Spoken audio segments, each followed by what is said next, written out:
There we go.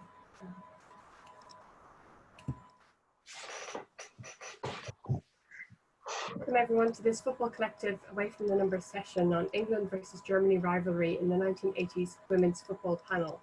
On today's panel, we have England and German international players discussing the rise of the German team to win the 1989 Women's Euros.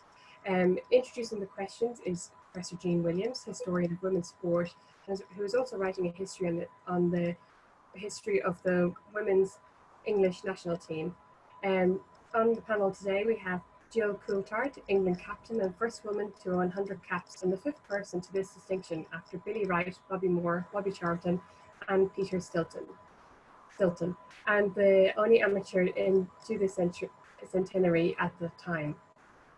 For Germany, we have Petra Landers, part of the 1989 Euros winning team, who has recently collaborated on a documentary about how her trip to Taiwan in 1981 with a non-official German side led to the creation of an official national team in 1982. The documentary, Das Wunder von Taipei, released in 2019, will be adapted for an English-speaking audience soon. So way over to you, Jean. Thank you. Thank you, Helena, and thank you ever so much to Jill Coulthard and to Petra Landers for joining us.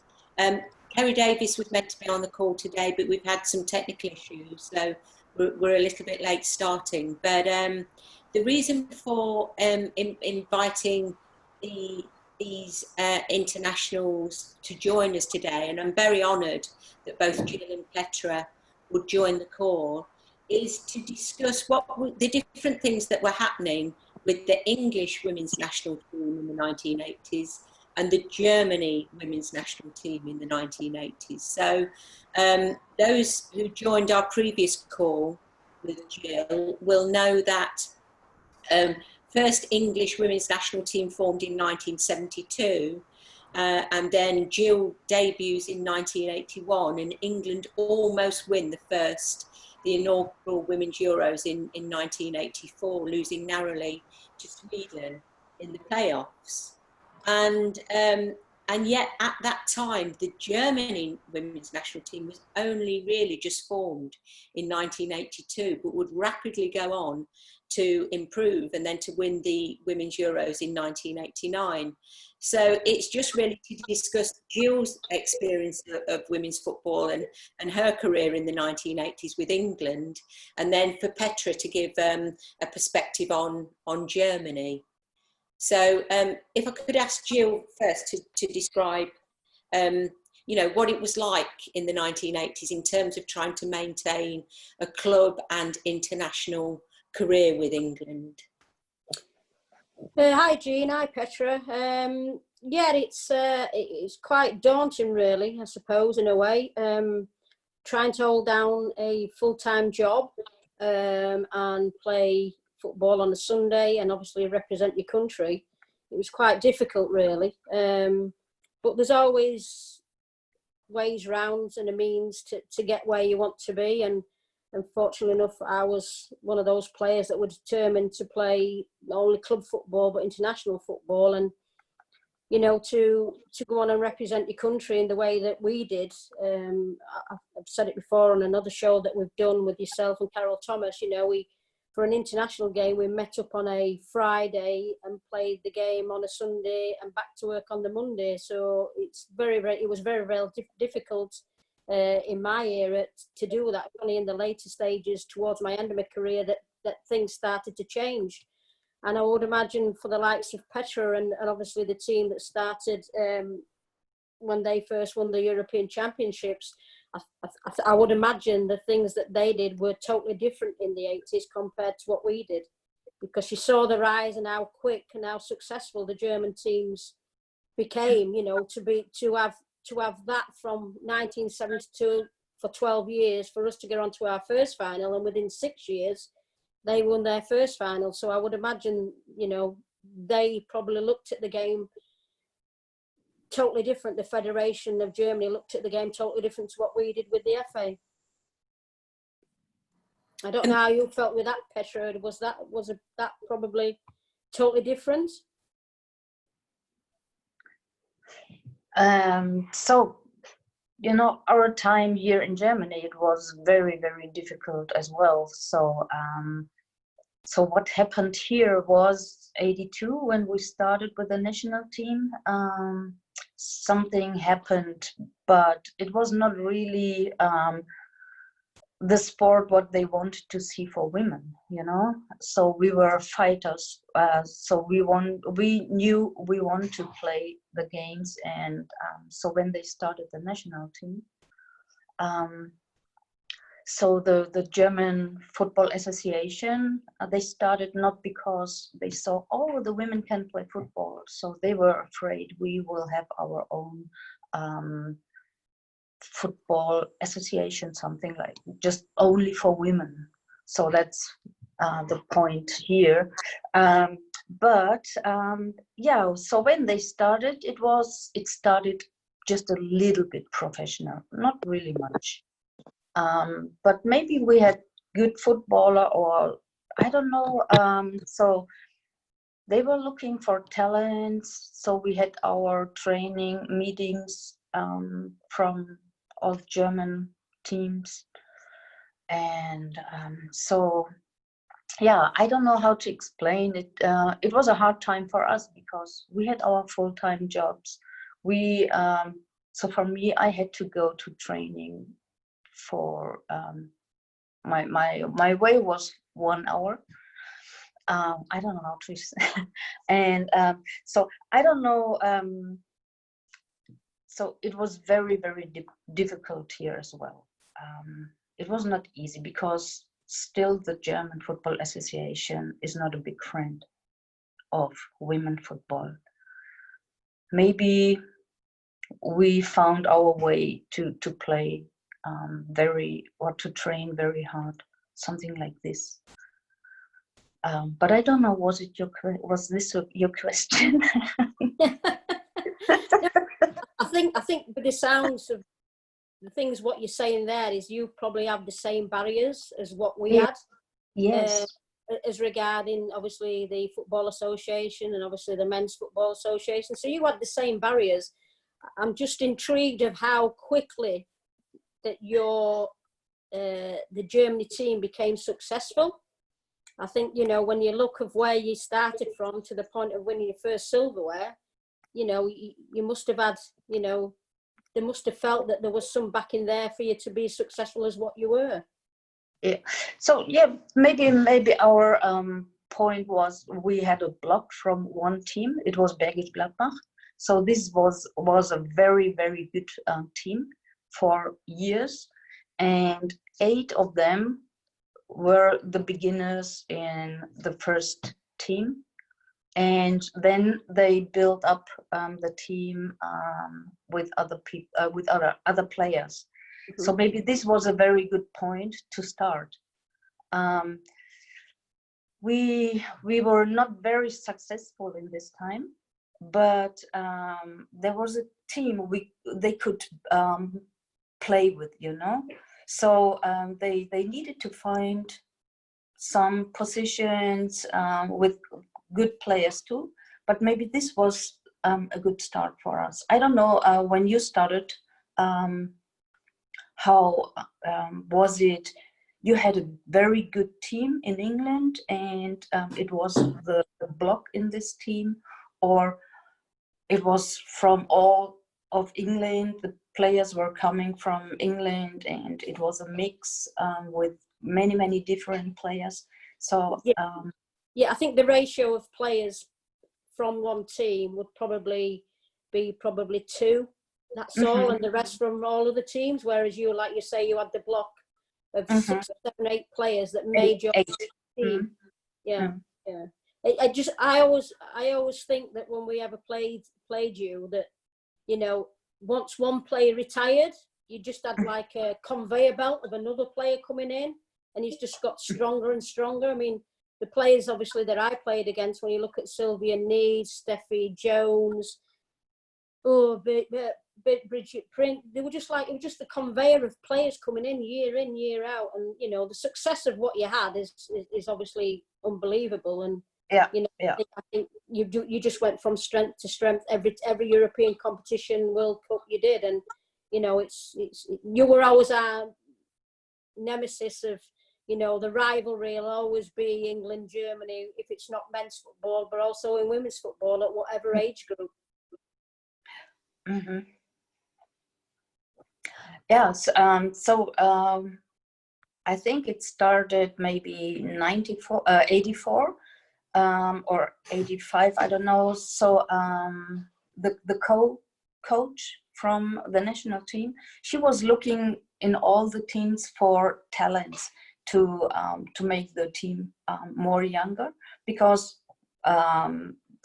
some players from Bergisch Gladbach were a bit older, and then they found Birgit Prinz and so many players in this team. Not really Steffi Jones, but yeah, this was the way. This is very important to have this kind of players in your team, and we had world players. I don't know. They were nominated for the best player in the world. Just a second. I have a phone call. Hi, I cannot see you. So now.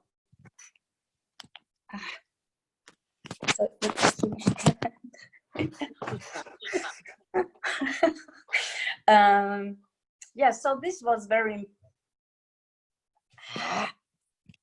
How can I stop this? That people want to get me on the phone. Just while Petra sorts out her phone, we'll say hi, Kerry. Okay. Thank you for joining us. Hi, Kel. Hi, Jill. You're all right. Apologies for being late. I checked my phone this morning and I saw 2:30, so I'm just in my bedroom doing my ironing. And Kerry, you're always late. I'm not that bad, am I, Jill? Kerry, that's entirely my fault. I thought that somebody else was sending you the link. She thought that I was sending the link. So sorry about the technical glitches that we're having on this call. I'm so glad that you can join us, Kerry, and because we record these and they go out on YouTube. So this should be quite an entertaining call one way and another. Thank you so much again for an international player to give up their time to join us on these Football Collective calls. So just, Kerry, we were talking about, Jill's already given us her perspective, obviously as an amateur trying to maintain a club and international career. And then Petra's described how, you know, the Germany women's national team wasn't really formed until 1982 because of a trip her club team took out to Taiwan in 1981. And she's going to come on and tell us a little bit about a documentary that she's made about that. But I'd love your perspective, Kerry, if you could give us that about, you know, your time in the 1980s, because I think your career is so interesting. You're one of the people I think should be known as one of the first professional women footballers in England, because in the programmes you're actually listed as a professional footballer, and it's so rare. Everybody else is, you know, a postie or has another kind of job. So just very interested in your perspective on the 1980s. Your career, and then how you saw the kind of England-Germany rivalry. Okay, so I first started playing for England. 82 was my first game, and we went to the Mundialito tournament. I can't remember the year of that. And I got seen by Lazio. So when I got back to England, they called me up. I went over, had a look at the situation in Italy. The job I was doing in England, it wasn't an important job, so I gave up my job, gave up my life, and I went to Italy to play. I would say it was more semi-professional status there in Italy at the time I played there, because a lot of the girls that I played in the team with, they worked as well. And at that time, I was the only sort of full-time professional, and we trained in the evening. So I had all day to learn Italian and do whatever I wanted to do. And we played in the evening. So I would definitely say it was more semi-professional, but it was great to be able to get paid for playing football, which was my passion at the time, and I loved playing. So then when we go to international level, every time we played Germany, Gillian might be able to correct me on that, I felt that we always had to defend. The rivalry, I would say, I'm not so sure because I never won against them. I'm not sure. We played them in America, didn't we, Gillian? Did we? Yeah. Did we ever beat them? No. I can't recall ever winning against Germany. No, I don't think there's maybe a couple of goals in it, but we were never ever near them, Kerry, and yeah. Never ever. And like you say, you know, me being a defender at the time, I mean, you were defending from the front, so you were just as tired as what we were. I just so I'm not sure it was a rivalry as such, because we never beat them. I think the only time we got close, was it, Gillian, when we played, was it a quarter final over was it Bochum? Did we take the lead 1-0? Yeah, I think we did. Yeah. And defended for our lives, but they stuck a few past us. So the Germans, I heard some of Gillian's conversation, and I agree with Gillian. If they only started playing international football early 80s, what an amazing transformation, and what they did for the women's game. I just thought, and what Gillian said, that as one player left the team or retired, they had another fantastic player to replace them. And when I played against Germany, I just felt I was treading water and chasing shadows. They were that good, an amazing team. I think as well, the physicality of them as well. I mean, you know, I'm only 5 foot, Kerry's obviously 5'6", something like that. But you know, all the Germans, the German players seem to be about 6 foot. You know, I can remember when I played against Sylvia and Ede in centre midfield. I thought, well, God, how am I gonna try and out jump her? I mean, it's, you know, the physicality of the players as well was totally different. Yeah, they just used to pop the ball around us, didn't they, Gillian? I'm sorry, they were amazing. Yeah. And one of the things that fascinates me about that as a historian is if you look at England, sort of from 1972 to 1984, it was a really pioneering team internationally.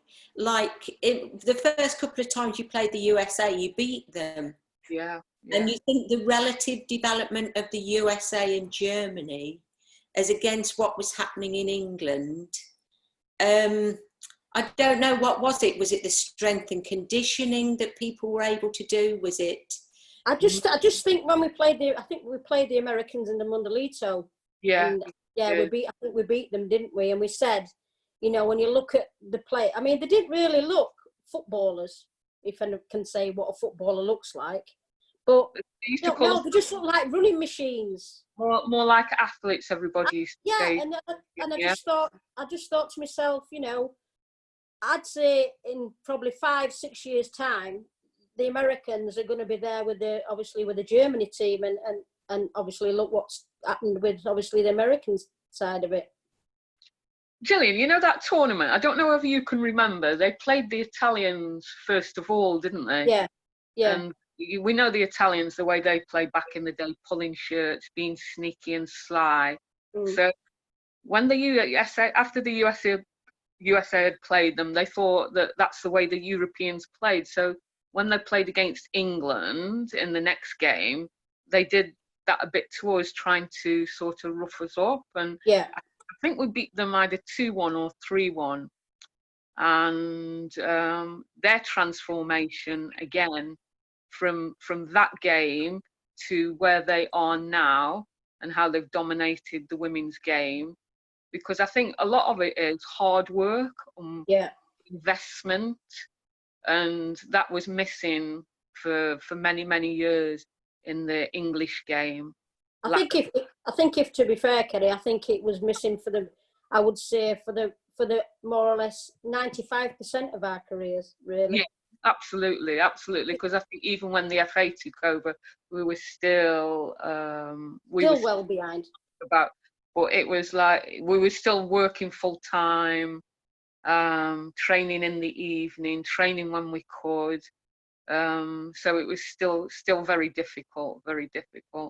Yeah, I just think that, you know, I mean, when we catch up with each other, we do say, you know, if we could turn the clock back, would the investment that we had with the players that we had, could we have gone on to won something? I'm sure we would, because the technical ability of the players that we had to what they've got now is no different. In fact, probably we were technically better. Yeah, I think we had a good team, Gillian, and I think it was periods where we did exceptional. I think the first European Championships we got to the final, didn't we? Yeah.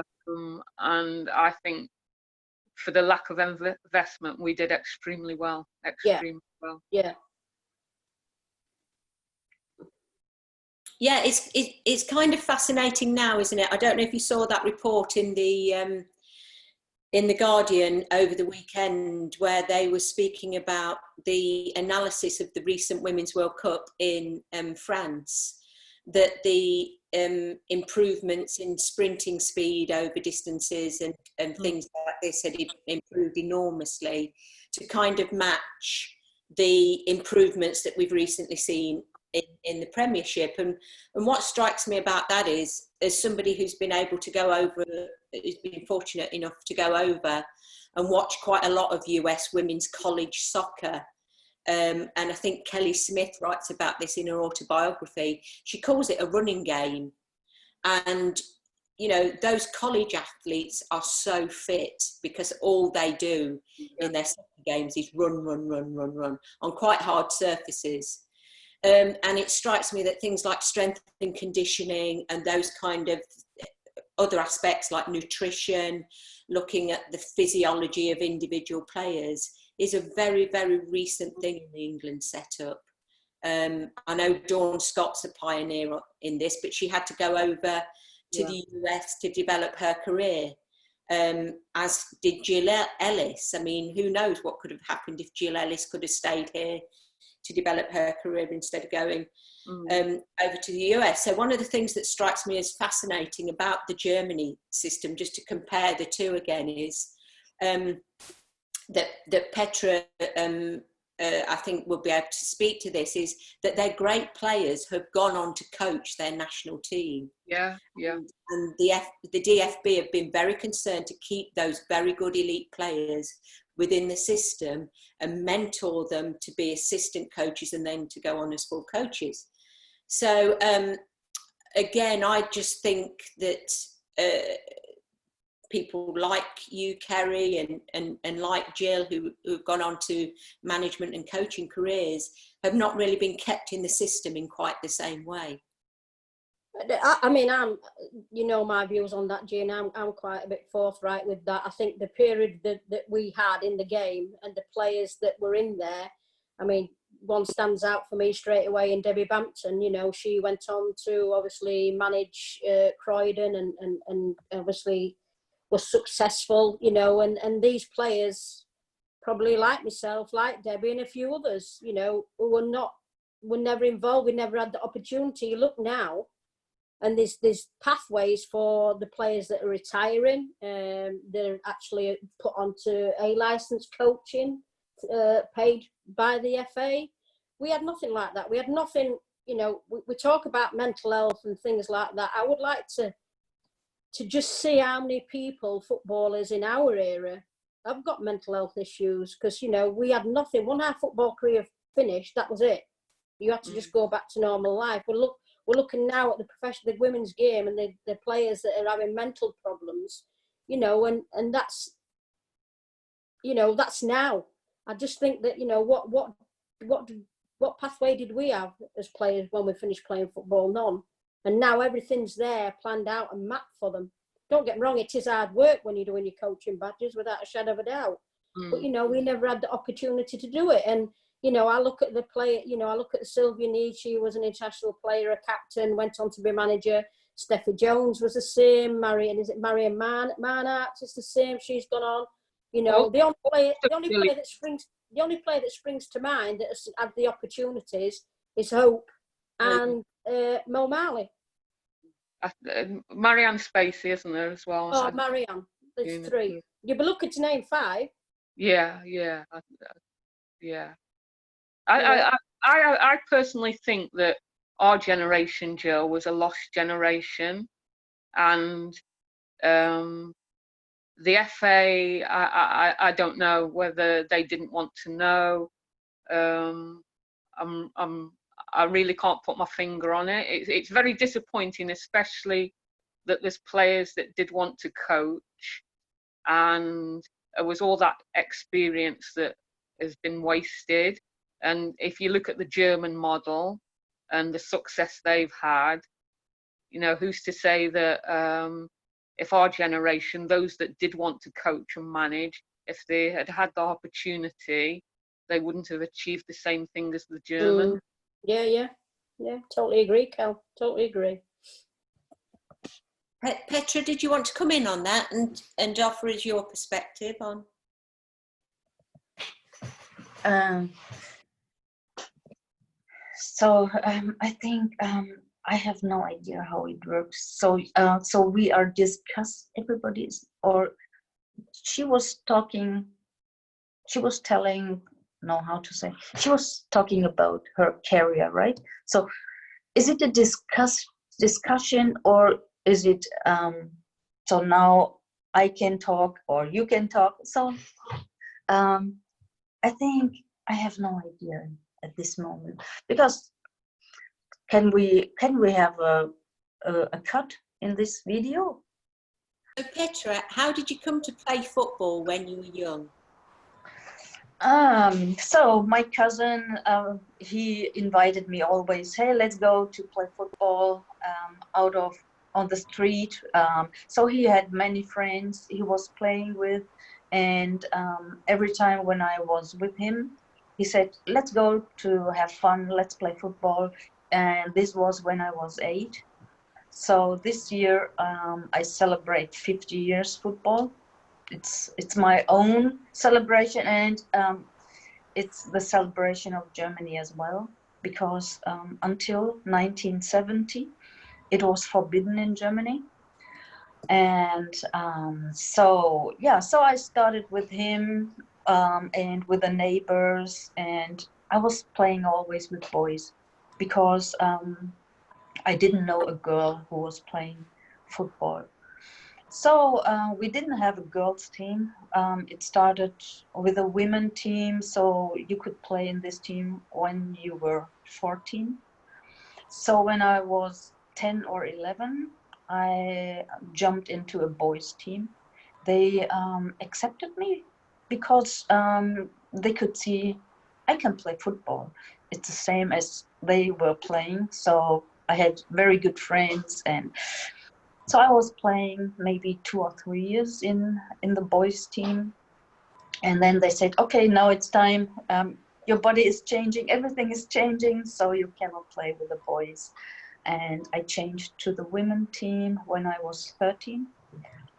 They allowed it to me, even I was younger. They needed a special certification. So, and then I started with women, and then I could see there is a problem in this game suddenly. When I was playing with the boys, everything was fine. The people say, yeah, well, it's a good team. And when I was playing with the women, nobody was interested in this. They came with stupid words, stupid questions, and oh, so what about changing your jersey and this stuff. And so it was different for me. For me it was my game. I was not listening. I was playing my special game, my passion game. It was football.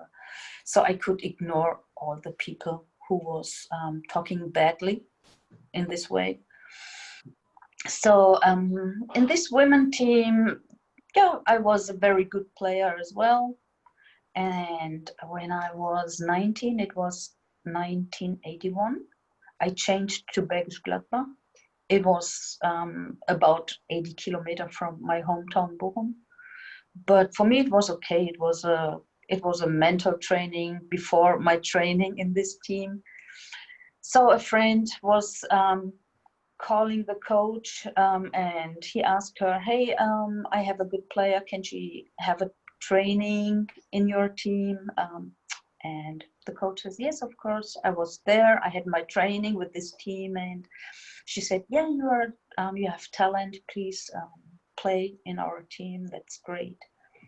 And the same year, Taiwan gave an invitation to the German Football Association for this unofficial World Cup.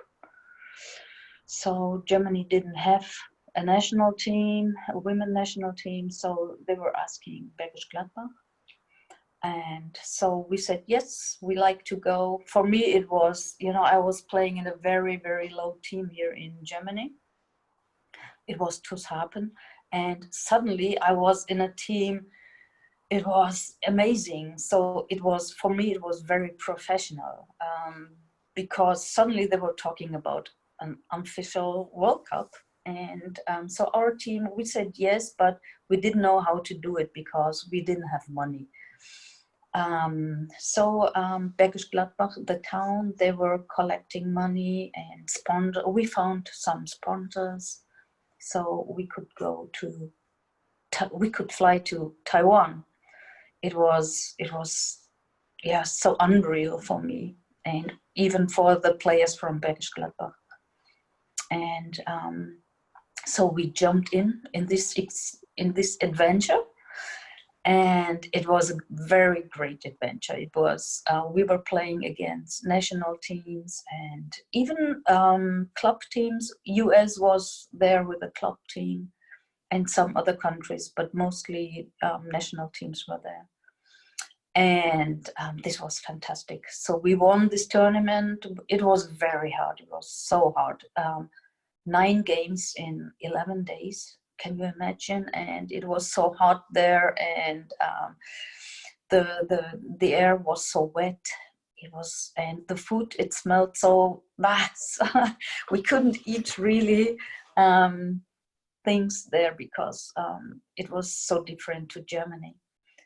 So, but we won the cup. We came back, and we were celebrated by Bergisch Gladbach, but the German Football Association, they ignored all this event, and yeah, it was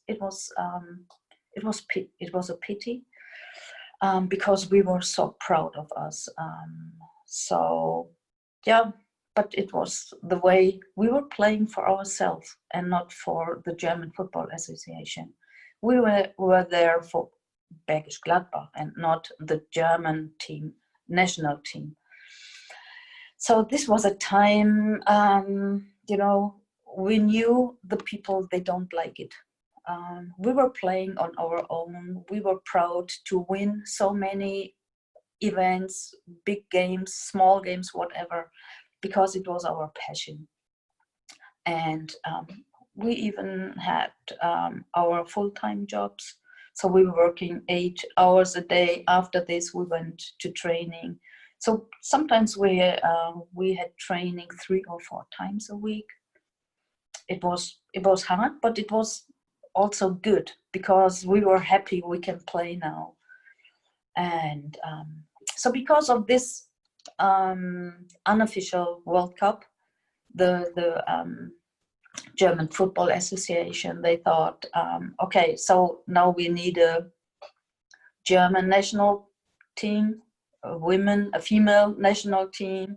So let's find players. And so the other year, 82, we had 2 training meetings. So I don't know, maybe we were 80 players or something.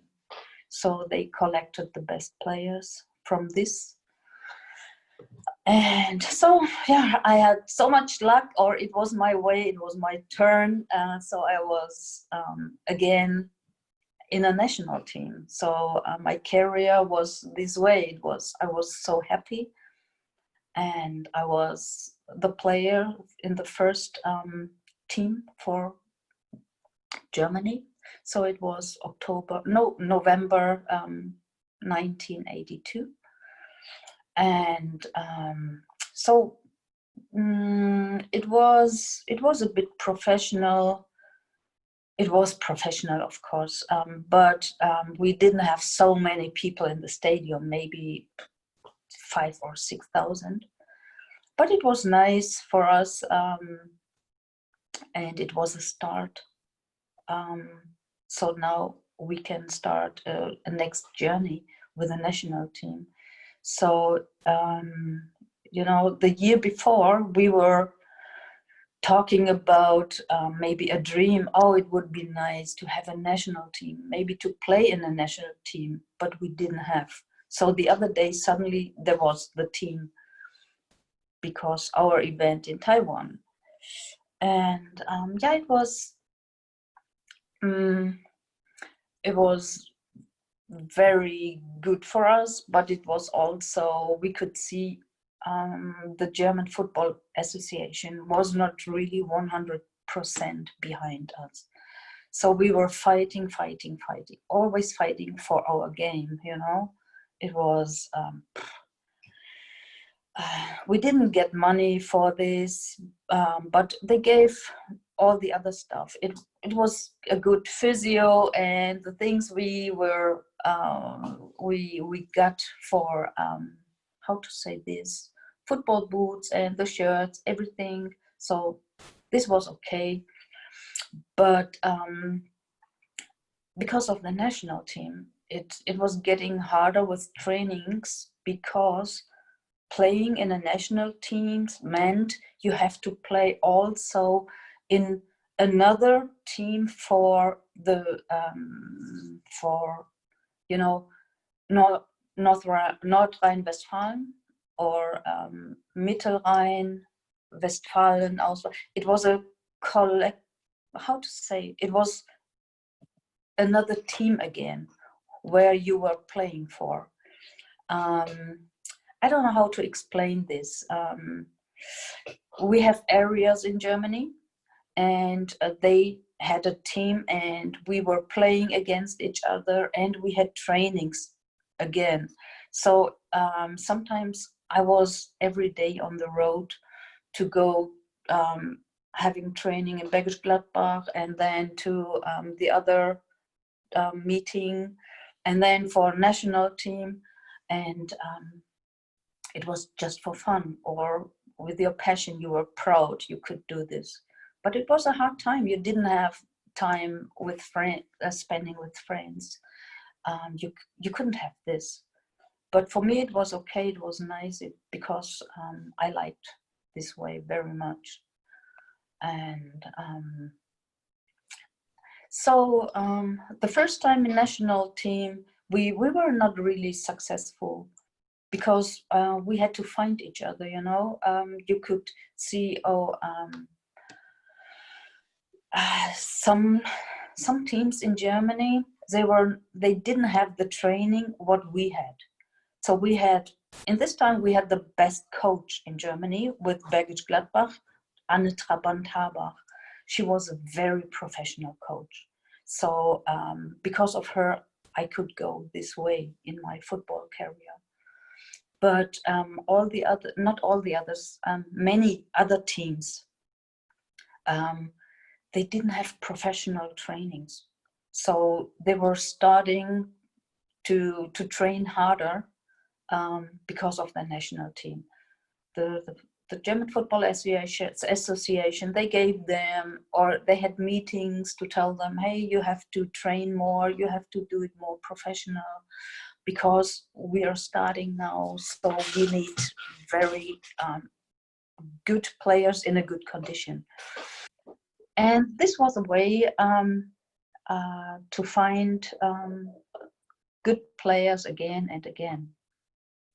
So now to my person again. So 89, I won with the German football team the European Cup. It was a good way and a bad way for me, because 4 weeks before this event, my ligaments were torn in, and I was very sad about this. But I told the doctor, hey, look at this, fix it or don't fix it, just clean it up, whatever. I want to join the European Cup. So I woke up, I saw the doctor, and he said, sorry, Petra, yeah, it was torn, but I cleaned it, I closed it, so you can go. It's up to you what you will do now. So the coach of the German national team said, okay, we can try it. And I was so happy. It was, I came out of the hospital and straight to the training. It was a way, I think I wouldn't do this again. It was adrenaline because it was European Cup time, you know, and it's unbelievable. In real, it's unbelievable. I taped my knee and I tried to play with them. So half final for me was good, but I couldn't play in the final. Yeah, and then I was playing without this ligament. It was okay. Taping a knee it belonged to my way, to my football. And 91, it was again 4 weeks before the European Cup.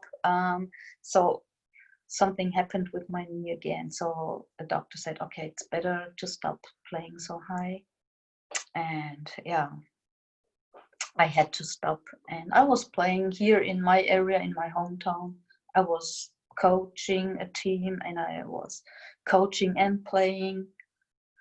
And I think it was 2000 or something, I stopped because I was falling from a tree. So stupid things happened.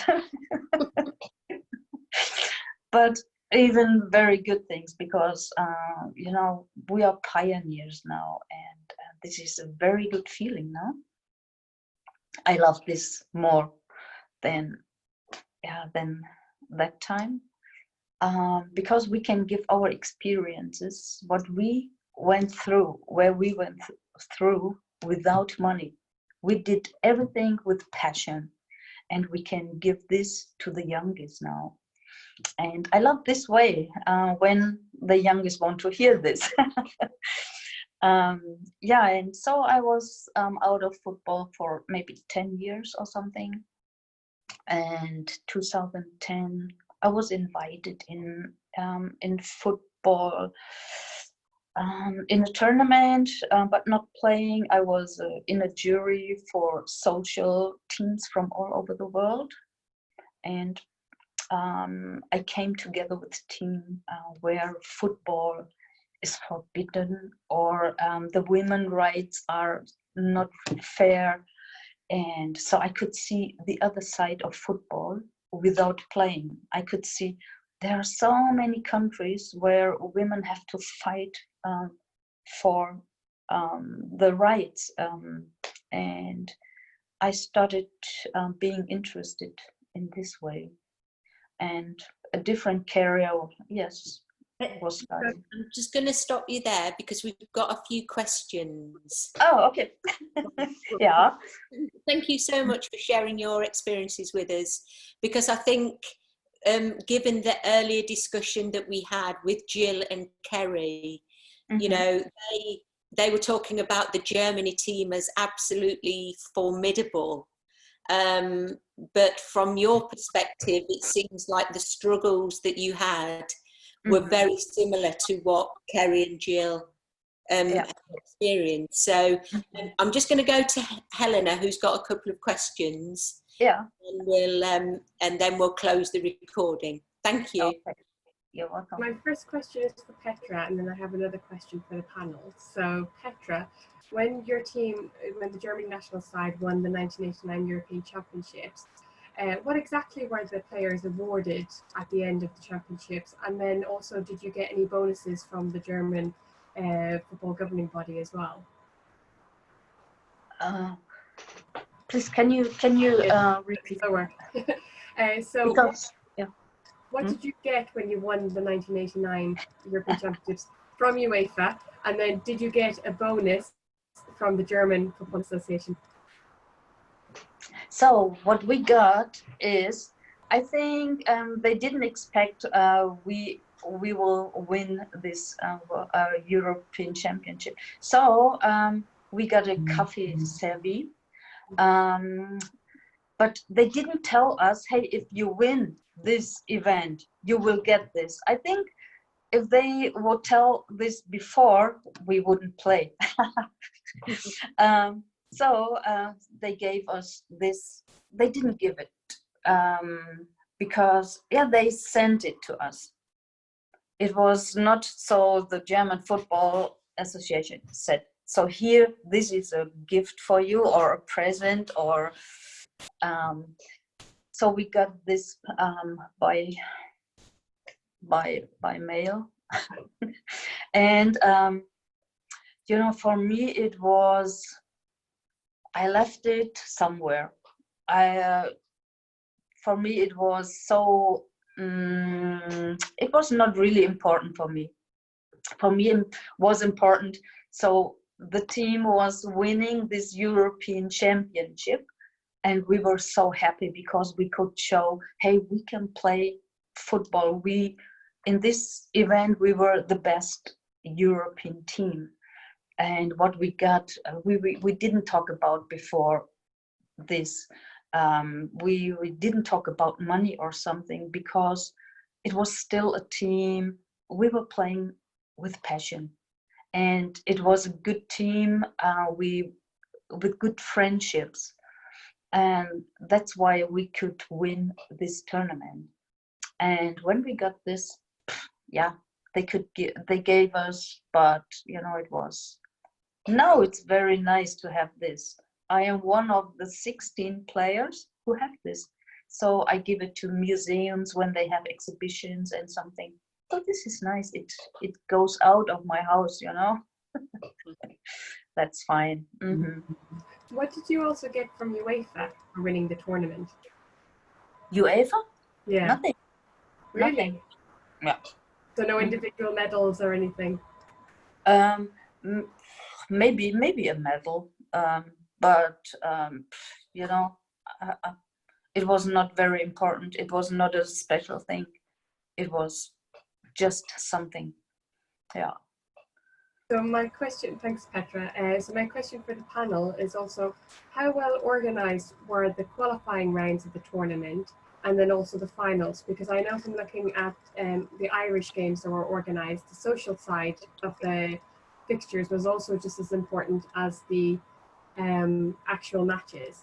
So what are your recollections of the social element and then also the match days when you were playing? Was there a big difference in the organization of qualifiers versus the finals, or was it very much the same? Probably a bit too much. So maybe if we start with Kerry, maybe if you want to go at your memories of that. Memories of that. So I think the first European Championships we played in, the semi-finals and the final was done on a two-legged basis. So we played Denmark home and away. We played Sweden home and away. I would say when we played away, I thought it was well organised. When we played at home, it was well organised, but it was a different. We played at Luton Town, for example, and it was pouring down with rain, and the pitch was awful. And that's because we were under the umbrella of the Women's FA.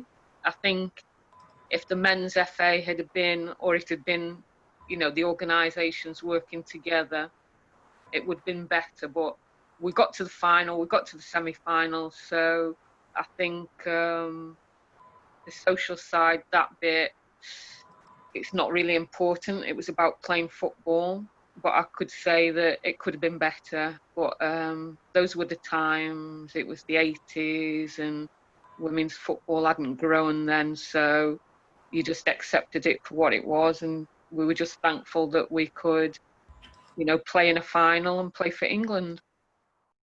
What about in 1989, Kerry? Do you have memories of that tournament? My memory's not very good. You might have to ask Gillian this. 1989 tournament. I must have played in it, mustn't I? Gillian, reminds me. Yeah, well, yeah, because the majority of it, you were there with me anyway. Yeah. I just getting back to the question of, you know, I think UEFA at that time, it was a kind of, you know, we're just going to dip our toe into it. Yeah. To what it is now. Obviously, the more success that the women's football is, the more UEFA and FIFA will get involved, I think. And I think that's how it's been from day one. You know, there weren't that many delegates there, to be honest. Whereas now, I think there's probably more delegates than there is players. So, you know, when you look at that side of things, I think that has changed dramatically. And I think it's just because of the success, how the game's gone from our era to the present era. And, you know, things are totally different. I mean, I can recall when we went to Sweden in '95 to the World Cup, you know, there were banners everywhere, and, you know, the thing that they put on Sweden was unbelievable. There was lots of things to do, you know, and you look from there, and that's 10 years on, and you look to where we are now, it's, you know, FIFA and UEFA have done totally, it's gone from probably 0% to 100%. I think what changed that was the World Cup in America, when they saw the fan base was just amazing, wasn't it? Yeah. It's all about generating finance, isn't it? And the progression of the game is generated by the finance. And I think I think their system as well, Jean touched on it about, you know, the colleges, you know, when, you know, there's a lot of people that have gone from England to go on a scholarship, and I think that's the side of it as well. That's obviously that's the age group from the 18s to the 21s. I think women's football in general here, that's when we tend to lose a lot of that age group. Whereas in the American system, they're still at the college, the collegiate stage. So, and I think that's where they pick up a lot of their talent. Yeah, for sure. And there are pathways, aren't there? I mean, although we have academies and things over here, young women are still not, unless you're an exception, Steph Horton or somebody, you're not able to earn a full-time professional living from the game in the same way as you can from the US. I don't think so. Still some way to go, isn't there? And I think it's interesting though, Jean, to listen to Petra of you know, the struggles that they had, and look how successful they were. You know, there's things what you're saying about a club team, you know, that things were being said to her about taking your shirts off. That's no different to what me and Kerry had in our era at club football. You know, and even the German FA didn't really want women players. You know, I found that amazing, really, when you think of, you know, we've put Germany up there on that pedestal of being the top team in European football for a number of years, yet they've gone through very similarities of what we've gone through. Yeah. Amazing I mean, to listen to what Petra said there, that's amazed me. And then in that short space of time, and 6 years to be the champions that they are, and to go on for the next decade. Yeah. Very interesting story from Petra. Very interesting. Yeah, I've honestly learned so much today. Thank you ever so much to Petra for joining us, because I think it just gives a different perspective, doesn't it? It's like when we had the last call, Jill, and Pia was on. Talking about some of the things that she had to do in Sweden. you think it's only England, but actually it's not, is it? People have gone.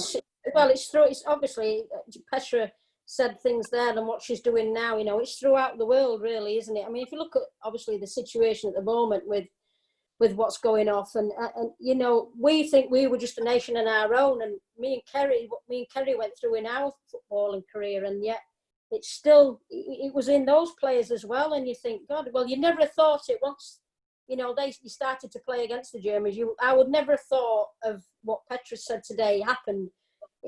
I would like an insight, you know, is the American system just like that? They were struggling. I mean, I can remember Germany beating them 6-0. I don't think that's ever going to happen again, do you?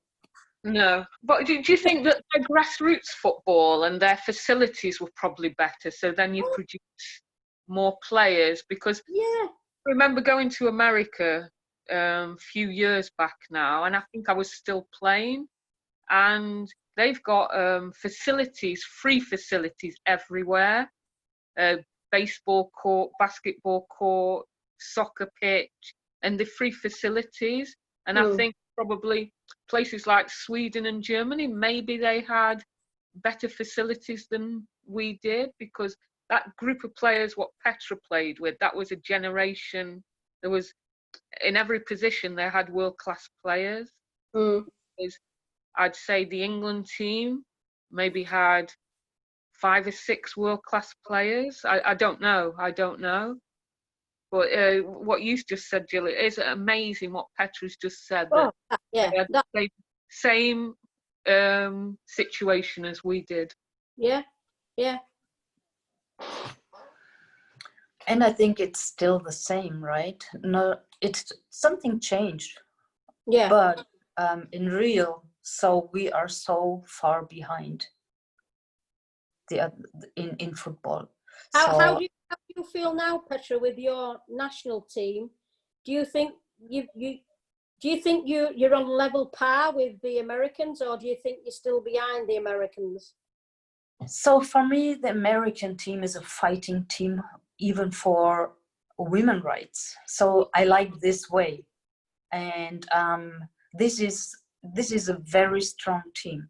The captain is the strongest one for me, but also the team is behind her, and they try to be loud, and they get attention from all the countries.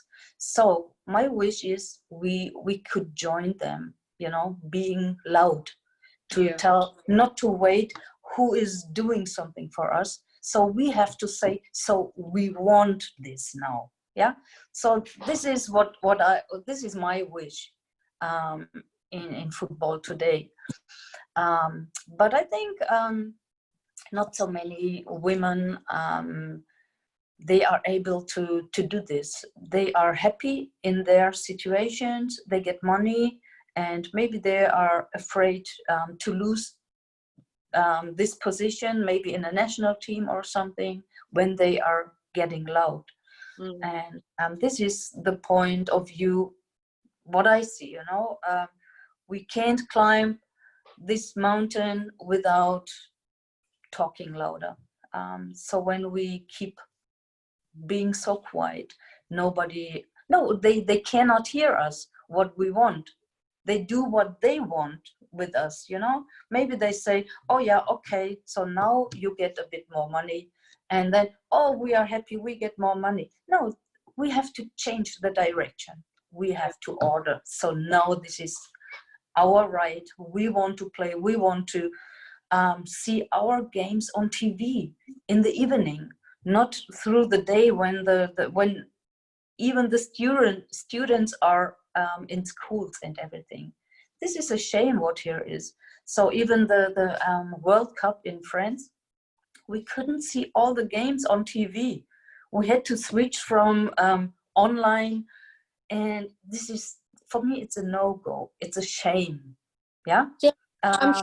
I'm shocked there, Petra, because the games for us, for England, they were on our TV. We had no problems with the games being on TV. Now I find that amazing when you think of, you know, you couldn't even get your games on TV. Yeah, it's but you know, we don't say something, you know, we have to we have to get loud. Even the players, the female players, from the beginning, you know, what we try to do is having a big female football family, you know, but we are not. We don't work together. So when we stop playing football, we are out of everything. Yeah. This is and the different to the men. They are always in the same boat. They get everyone in the boat. They are still together. They do so many things together. But we lost. We are lost. And I think when we try to change this, I think we can be strong. We can get stronger. Because I think Petra, for me and Kerry's generation, it's very difficult to knock on the door of the FA because they don't want to listen. They sometimes they clash you. If you're outspoken, they ostracize you. They put you out of the way. But you've got an opinion, and sometimes that opinion might not always be right, but there might be some right in it rather than all wrong. And I do think sometimes that they don't listen because they think that generation, like Kerry has said, that generation is the forgotten generation. We're out of that forgotten generation. You know, we've got a silver medal in a European final. What has that England team got now other than a bronze medal? And I don't know whether Kerry agrees on that. I don't know. No, I totally agree. I think what Petra says, people have to be courageous. That's the only word you can use to stand for what you want. It appears to me that Megan Rapinoe is courageous. She's not afraid. She won't be left out of the team. I think if you criticise the FA, you'll pay a price for it. I think the situation with Eni Aluko, she wasn't supported. And if you complain or criticise the FA, then you'll never be used and you'll get left. On the but it's not a criticize. It's just a right we have. An opinion. And, you know, if we have just one person who always talks for us, is talking for us, there is just one voice. Yeah. This is what I mean. We don't have enough voices. Yeah. Other countries, they have I don't know how to say this, you know, all the national players, they can connect each other. There is a platform for all the national players. I don't know which country it is. Some countries, they have this. So, you know, when you have this, it's a big team, and with this big team, you have many voices. So you can put it in this big group. So we need to change this. So you are on our side, you are on this side. You know, you can say, so all the national players are, we voted something, so we want to get this now. And if you don't give this to us, so there are some consequences, or this is what I think we can do. You know, but you know, if even the players now, they don't know the history of our time, what we went through. This is impossible. It's impossible. In England, it's exactly the same. 100% the same. Even I think since I finished playing, the FA have acknowledged me once, and that was we were invited to Wembley to watch a game. I don't know what the situation is, whether it's finance, whether it's the whole of the FA. They're not interested in our generation, or I don't know. They've never come out and said, but exactly the same in England, Petra, where Mhm. We are forgotten. We are forgotten, and it's the saying goes, standing on giants' shoulders, and without the generation Gillian and I played in, and the generation before, the FA would not have their England team now. But they don't. I don't know. They don't seem to want to recognise that, and that's not me being bitter and twisted. It's a truth. I think, Kerry, as well, I think it's just not only us two saying that. I think if you asked lots of people in our generation in that team, I would say at least 75% would say the same. I absolutely agree with you, Jill. You know that you're preaching to the converted there. I'm going to start to draw the recording to a close, just because we've been going for just slightly over the hour. And the other thing that I'm going to ask you to do is to tell us what more we should be doing with these sessions. Who else should we be inviting? Because it's been so interesting having the English perspective and the German perspective. I've been studying this, as you know, for 20 years now, and I've learnt so much from Petra and Kerry and Jill today about the experiences in the 1980s. It strikes me that this platform that we have for you to tell your histories is something that we need to be doing more of these. I don't know if you'd agree, and what you'd like to see more of. I think it's just getting the right people on of you know, who are not scared's probably the wrong word, but who's, you know, who wants to tell the story. There's lots more stories that myself, Kerry, the likes of Carol Thomas, Liz Deegan would be a good one. Yeah. To get to the era, because obviously likes of God bless Sylvia, she's not around anymore. Yeah. You know, I'm sure they have probably, you know, worse stories than what me and Kerry have, and how they survived playing for England and things like that. Yeah, and I know a future session that I want to do definitely is to get somebody from the US to talk about their perspective of black and ethnic minority women who have played for England, because the profile of the England women's team has never been the same as the men's national team, and to look at some of those issues. And I have recently interviewed Annie and a number of others around that. Definitely a topic that I'd like to pick up.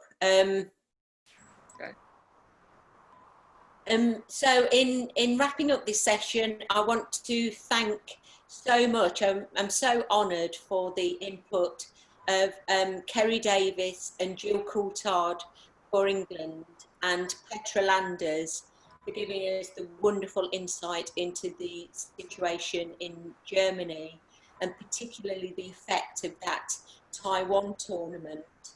And it struck me that linked with some of the previous conversation that we had about England going over to the Portopia tournament in Japan in 1981.